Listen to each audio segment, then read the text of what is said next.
Thanks, Rob.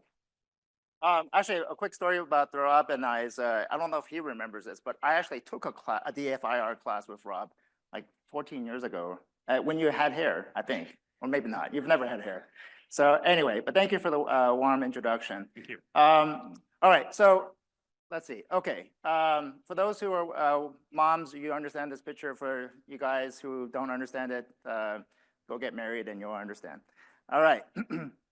So as Rob mentioned, he's a beginner in AI.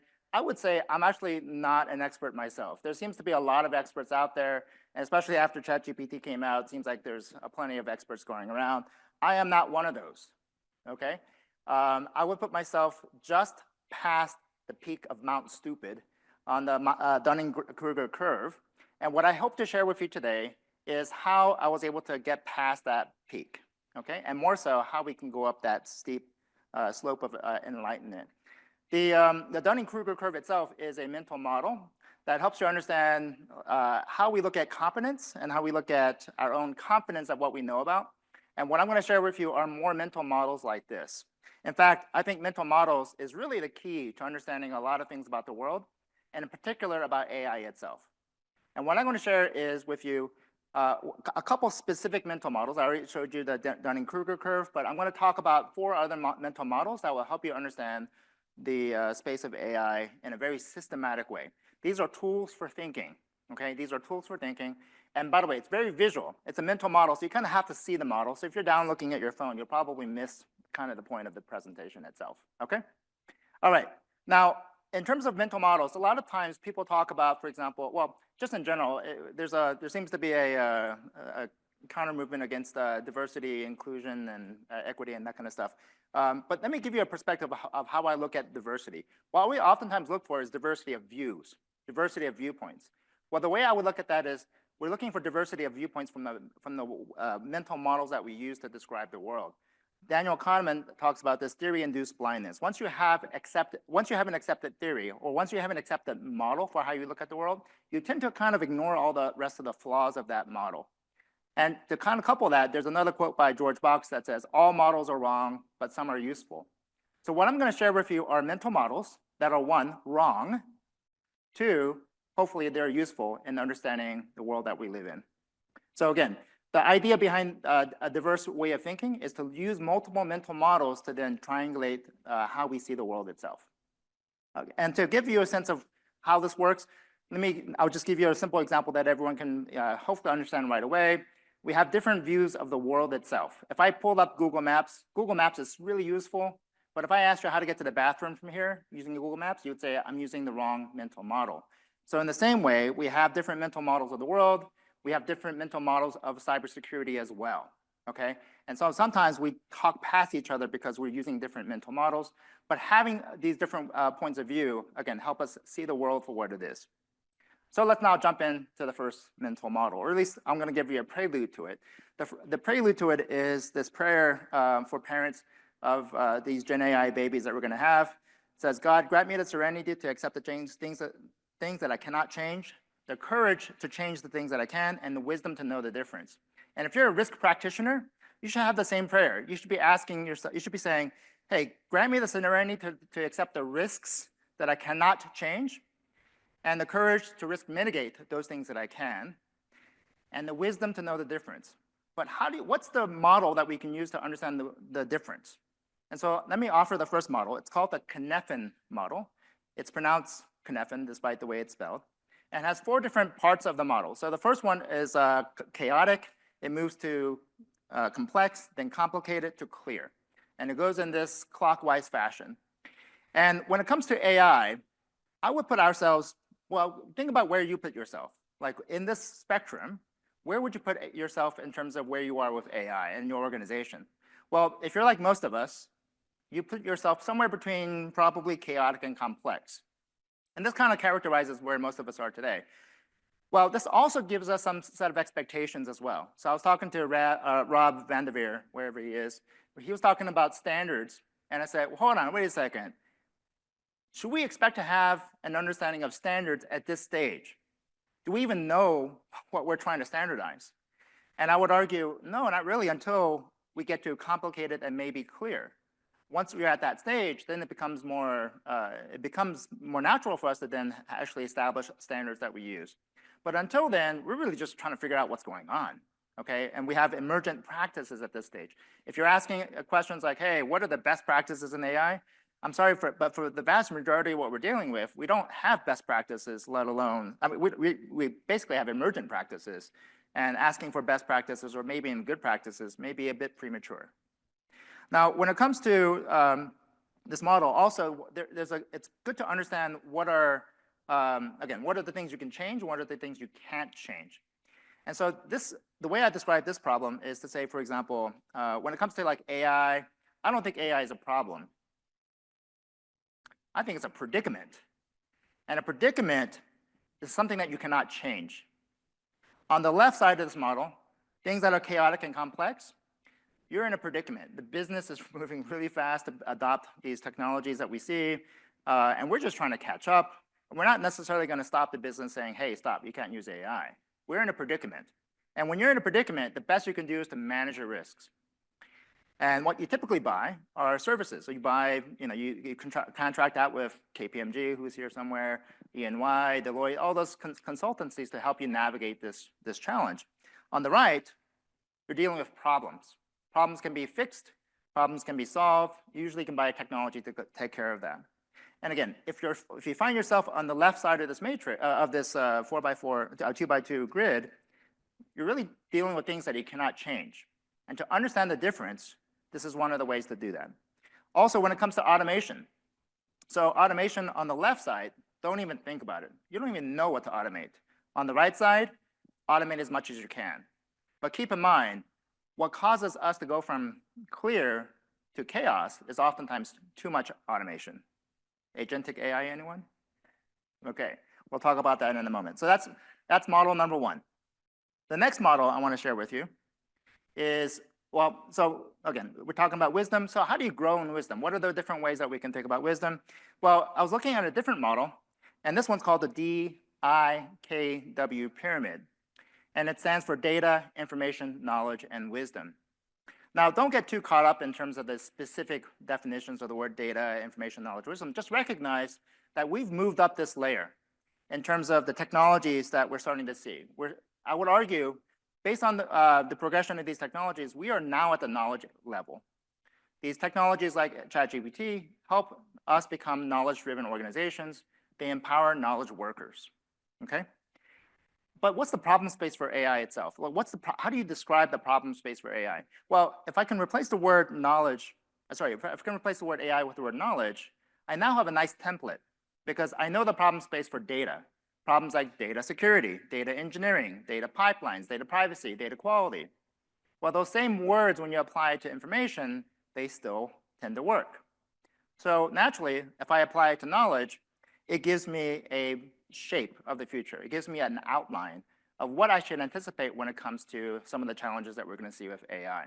I'll walk you through a couple of these examples. So let's say, for example, everyone knows data quality, right? You know what the data quality issues are. What's a knowledge quality problem? Well, might I argue that the problem of hallucinations is a knowledge quality problem. How do you deal with a knowledge quality problem? How do you deal with hallucinations? Well, the technology controls fail. They utterly fail.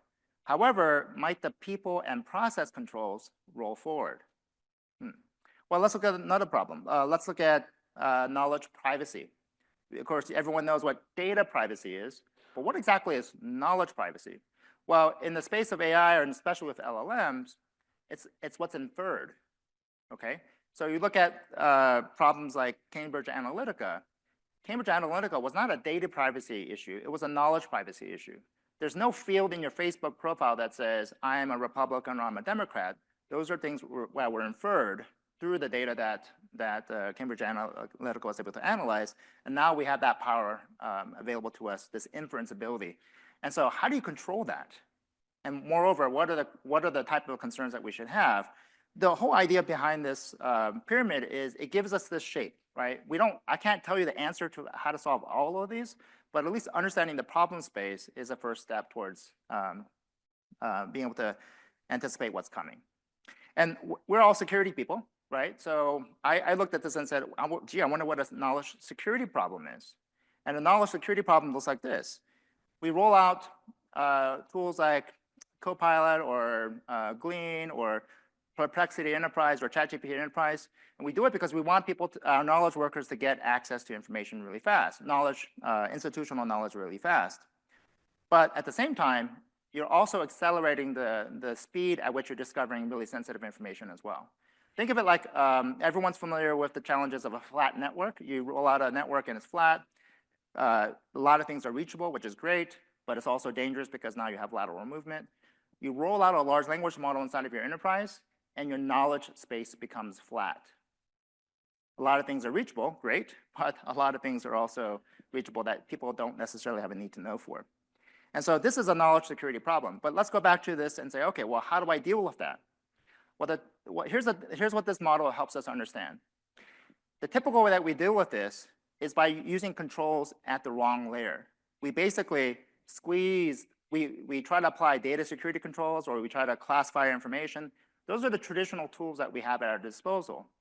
But I'm sure you can visually see what's going to happen next, right? The knowledge part also shrinks as well.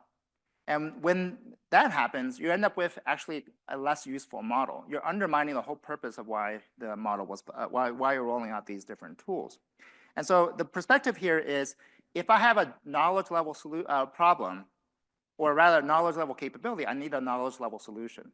Think about this going back to the network days again. If I have a layer 7 protocol like or DNS, I want to block Facebook.com, do I do it at layer 3 and layer 4? Well, if I did it at layer 3 and layer 4, I actually end up undermining, I end up blocking more things than I anticipate. It causes a lot more problems than I wanted. We're going to have the same problems when it comes to these LLMs when we start blocking it at the wrong level. And again, this mental model just gives us a way to think about that as well. Also, I was having a conversation with Bethany. Where are you, Bethany? So she's in Washington, D.C. She works policy stuff. I was having a conversation with her last night, and I said, okay, this model is also useful in thinking about, for example, copyright issues. So think about plagiarism. Plagiarism is you could think of that as or copyright is a like word for word picking up of content. Think of that at the data level. You can think of plagiarism as covering both the data and information level to some degree, right, from an academic standpoint. But knowledge level, is that equivalent to like fair use? Okay. If we have large language models operating at the knowledge level, what exactly is the right rules around how we protect that type of content when it's so abstracted that it's no longer easy to point out where the original sources were? And we have this concept of fair use that operates largely at the knowledge level. And so some of the challenges that we're going to see in law and policy, you can also apply this model in that way as well. So again, hopefully you see how these mental models are helping you think about the world, but also hopefully practically you can see how some of these mental models may give you guidance on what to do and what not to do when it comes to some of these controls. All right, next, I'm going to talk about, this takes a little bit of lead up to explain, but let me talk about this next mental model in the context of how our brain has evolved over 5 different stages. So this is from a book called The Brief History of Intelligence, and it talks about 5 stages of brain development. So the first one is steering, where it's a bilateral system. Now I can choose to go left or right. And if I go right, I get food. The next stage is called reinforcement learning, which everyone I'm sure is really well aware of.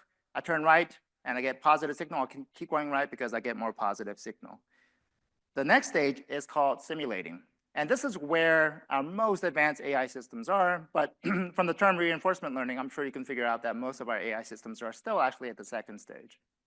So simulating is where we can now basically not just turn right, but know that I can also go left or I can go straight. There's different options because I have a model of the world. Okay. I'm not going to talk about these next 2 stages much right now, but the next stage after that is mentalizing, inferring the intent of others. And the last stage, oddly enough, is language. Okay. But let me focus on stages 2 and 3 for a moment. And this gets to the next mental model I want to share. So what's interesting about these 2 stages is there are a number of shortfalls that we typically see in reinforcement learning. It's prone to bias, it's overconfident, it's unexplainable. I'm sure that you guys are already familiar with some of those basic flaws. But what's really fascinating about this is that it also maps to another mental model that is well known by someone I mentioned earlier. So a guy named Daniel Kahneman talks about this concept of system 1 and system 2, and it was codified in this book, Thinking Fast and Slow. Anyone familiar with Daniel Kahneman by any chance? Okay, if you're in risk management, this is like a must-read book. It's all about how we fail in risk management over and over again because of certain cognitive biases. And because we fail in these particular ways, in this book, he actually offers a number of controls. So the controls are, like, for example, having a checklist, having a chain of thought, basically things that system 2, so he talks about these two different systems. Let me explain them for those who aren't familiar with it. System 2 is our instinctual gut reactions. If you've ever read Malcolm Gladwell's Blink, it's very similar to that concept. It's fast thinking, thin slicing type of way, and vast majority of our decisions are made with system 1 type of behaviors. System 2 is what we typically think we are when we think. We think that we're rational thinkers, that we think very logically. Most of us are not that, okay, because it takes a lot of effort. But that's what system 2 is. System 1 is based on reinforcement learning. System 2 is based on simulating. And what's really fascinating about this book is that if you want to understand what are the risks associated with the use of reinforcement learning-based AI systems, then this book goes over every one of those risks, because those risks are basically what emerges when you make decisions based on system 1 thinking. System 1 thinking, again, is prone to bias. It's overconfident. It's unexplainable. These are all the flaws that he mentions in the book. What he also mentions in the book is what are the system 2 controls, which is exactly what we need for AI systems as well. Some of those system 2 controls include, as I mentioned, chain of thought, checklists, and very interestingly, mental models. These mental models that I'm sharing with you is a system 2 type of mechanism. It's a shortcut to be able to trigger your system 2. Now, system 2 has its own flaws. System 2 is, again, time consuming. We can end up with analysis paralysis. We can value reason too much over emotion and forget the fact that we have a whole bunch of system 1 people in the room. But there are controls for that too. And one of the controls that we would have, for example, analysis paralysis, is a decision-making framework. How do you make decisions very fast? And the notion of mentalizing, which I'll talk about a little later, or what I will call system 3 as well. But let's talk about the decision-making frameworks as the next mental model. So the next mental model I want to share with you is something that many of you should already be familiar with. It's called the OODA loop. I've made some slight variations to change OODA to the OO to sensing and sense-making. So you have sensing, sense-making, decision-making, and acting. And we can map AI to this basically saying, okay, the sense-making function and maybe creating the decisions or creating a playbook is where AI where we typically use AI, or where AI fits in. So the sense-making should be pretty straightforward. Again, the decision-making in terms of defining potential steps. But I do want to separate out the sense-making part from the acting part, okay? The OODA loop has that as a very distinct function. And it's important for us to recognize that that is a separate function that is separated by decision-making. And I'll talk a little bit later why this is an important thing to keep in mind. Because at the end of the day, what we're about to do really soon, if we haven't already done it in your organization, is that you automate this whole thing through, okay? Now, there's automation across all these different steps. There's ways to automate this within our technology. But the main thing that we really need to be worried about is when you allow a machine to, again, go all the way through without having a human in the middle, or human in the loop. So what I want to share with you as, again, a way to think about this problem is to show what happens when we skip steps, okay? So there's three different options that we have here. The first option is when we go straight from sensing to acting, meaning that we have made a decision already around sense-making. We've already determined how to make sense of something, and we have already developed a playbook on what to do about it. A classic example of this is, let's say, automated patching, okay? Automated patching, we trust that Microsoft's patches are mostly working, and we allow it to act on our endpoints, but which endpoints? We want to scope that very tightly and say, I only want it to be on our user workstations. I do not want to touch servers. Or here's another example. You use threat intelligence, and for some high quality threat intelligence, you block it immediately, okay? So we've learned a lot of lessons on what not to do in those cases. We want to make sure we have high quality sensors, but we also want to have a very clear understanding of how to scope the actions. We also want a stop button. We want a reverse gear when it comes to the actions. But the goal here is to understand when we choose to do this, and by the way, we will choose to do this on a regular basis. We've already chosen to do this on a regular basis. We have a set of controls that we put into this sensing to acting function. It's a very reflexive function here. Let's now add sense making. In other words, the machine is now doing sense making, okay? We put in an LLM, the LLM produces some output, and we've already made a decision on what to do based on that output. And so this is an example. In these particular cases, we are now needing to ensure that we got to understand how deterministic or how reliable those outputs are. We do a bunch of regression testing. We validate our assumptions, and we make sure that we understand what processes kick off when we have the acting happen. I was having a conversation with Selena from Ultra Beauty. I forget where else. We're talking about SOAR, and this is where SOAR comes in. Okay, SOAR is where we have determined what the playbook is, and the system takes a set of inputs, and then the SOAR, the playbooks that we define, go and takes action on those things. But we are in the position of defining what the playbook or what the decision making is. All right, last step is, oh, and by the way, for the second step, we also want to include the controls from the first step. So reliable sensors, having a stop button, all those things apply for the second step. For the third step, we're now allowing the machine to also make decisions as well. What could possibly go wrong, right? This is where agentic AI comes in.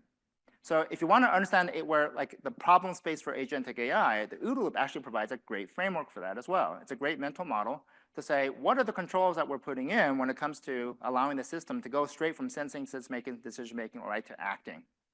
And as we consider these different steps, we understand what controls apply.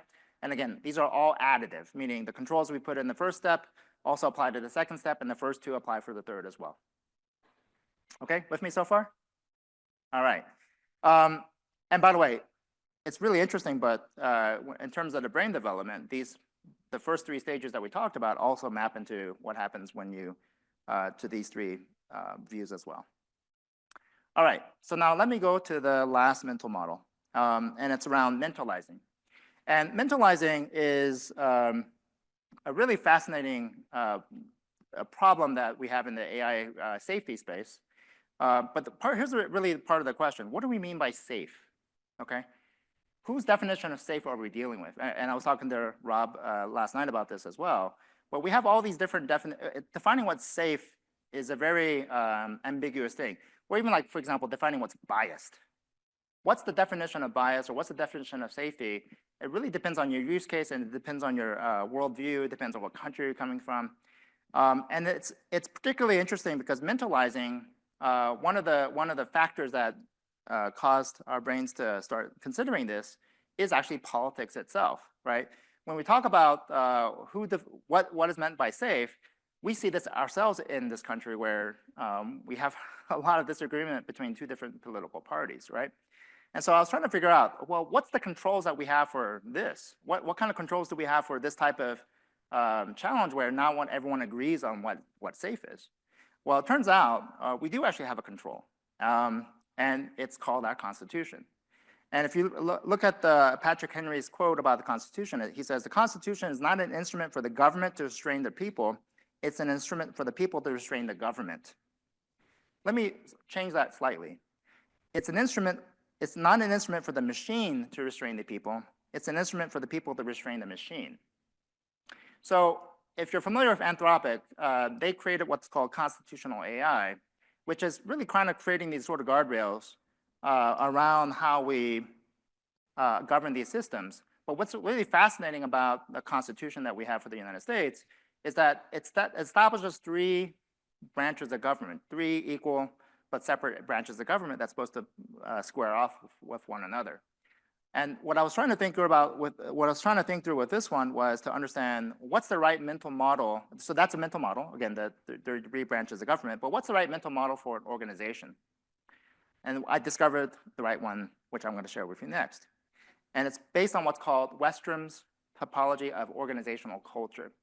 So he created this about 10, 15 years ago. I forget how long ago. And he identifies 3 types of organizational cultures. The first one is called pathological. Information's hidden, messengers are shot, bridging is discouraged, low cooperation, new ideas are crushed. That sounds not a very pleasant type of organization, right? The next culture he mentions is bureaucratic. And I'm sure many people, especially in government, are aware of this one. It's not so much that things are crushed, they're just ignored or delayed or whatever else it is. But here's the fascinating part. The third one he calls generative, okay?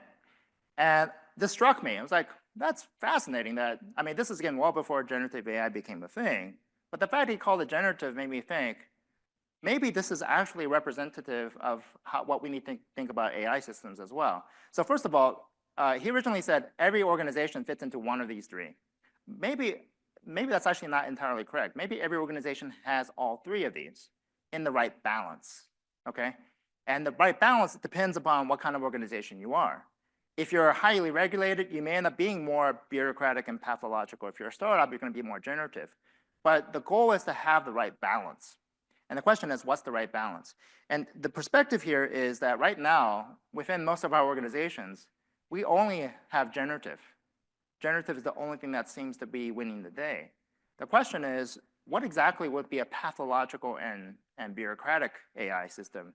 Now, when I say pathological AI, that sounds pretty awful, right? You can imagine all the Terminator scenarios. But pathological here doesn't mean pathological against us, but pathological against the generative AI. In other words, the pathological AI shuts down or pulls the kill switch for us on the generative AI. The bureaucratic AI slows down the generative AI so that we humans have a chance to be able to say, hold on, what's going on, okay? But the perspective is we don't have balance today.